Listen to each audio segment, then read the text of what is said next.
I just thought that at this point in my life, I want a legacy of using what I've learned and what we've learned in the field, and the kind of work that you're doing, Taigo, as well, to help to disseminate the ability to use it, whether or not people have prejudices about hypnosis. So be it. They've got prejudice, but try it. And we're using the electronic world now to make it available to them to try. There is a hypnosis course there in US in universities or not?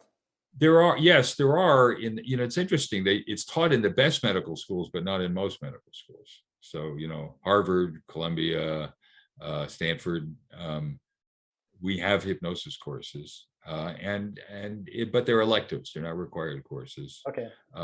And there are then hypnosis societies. The Society for Clinical and Experimental Hypnosis, the American Society of Clinical Hypnosis have courses for professionals. Division 30 of the American Psychological Association has training programs. So they are available, but they're kind of, again, on the side. They're not mainstream. And I wish that, I understand, I don't do surgery. I do psychiatry and psychotherapy. I don't expect surgeons to do a whole lot of hypnosis, but we just finished a study that was just accepted for publication showing that if you teach people about to have total knee replacements, hypnosis, you help them control their pain, and they use far less opioids than the ones who don't get that opportunity.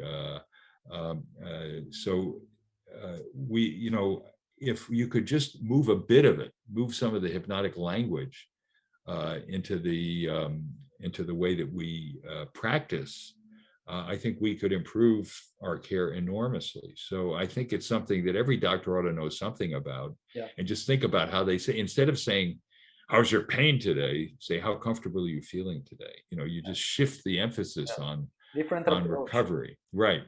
I